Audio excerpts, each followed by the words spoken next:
Hello everyone, John here with another update on the Nintendo Switch 2, or should we call it the NG Switch, as that's what it's referred to here.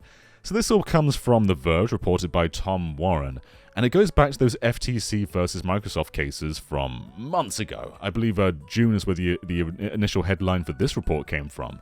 And you may remember a very similar headline about Devilman Bobby Kotick, basically saying that the Switch 2 has very similar power to PlayStation 4 and Xbox One.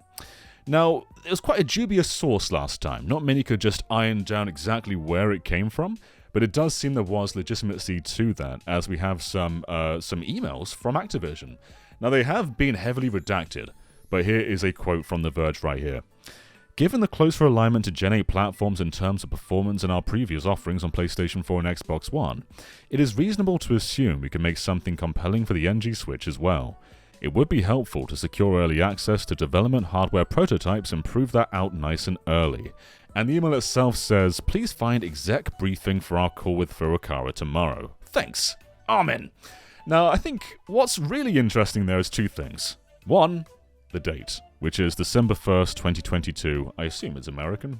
They're American, yeah, December.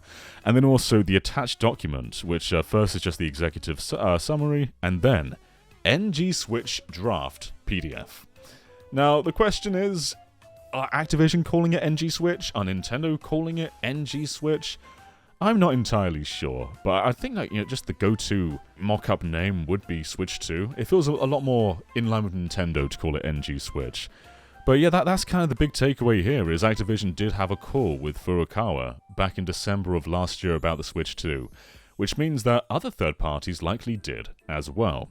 Now, I'm sure you're wondering a few things. PlayStation 4 and Xbox One power? Weren't there reports that people saw a tech demo at Gamescom running The Matrix? There's no way that could run on PlayStation 4. Well, I don't think this actually contradicts that. So, the internal hardware itself may very well be comparable to PlayStation 4 and Xbox One, sure.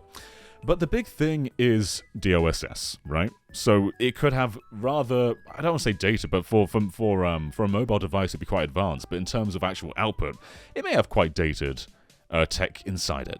But then you just take DLSS, which manages to just bring everything up, bring the resolution up, bring performance up. So while the actual specs on the chip itself may not be able to match or even rival PlayStation 5 and Series X, the tech that Nvidia are likely bringing will. So while Activision here is saying that it's similar to PlayStation 4 and Xbox One in terms of output, that's not necessarily the end goal.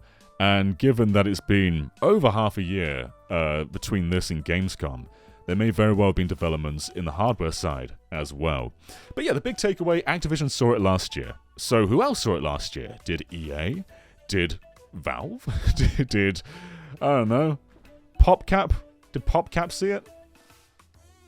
I hope they did. Now, I would wager the list of third parties that have seen the device is probably still pretty small.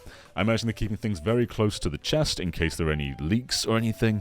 So while they would have reached out to Activision back then, I don't think that would mean that they'd reached out to indies or reached out to even just smaller AAA companies. I think probably just the big boys back then.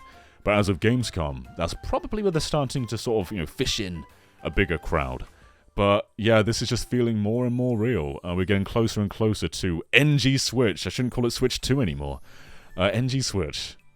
What could it stand for? Next Generation or New Giga Switch? Is that what it's called? Are you going to call it the New Giga Switch? I wouldn't put it past you. Anyway, while this may seem like a rather light update, I think the big takeaway is that third parties have known for a long time.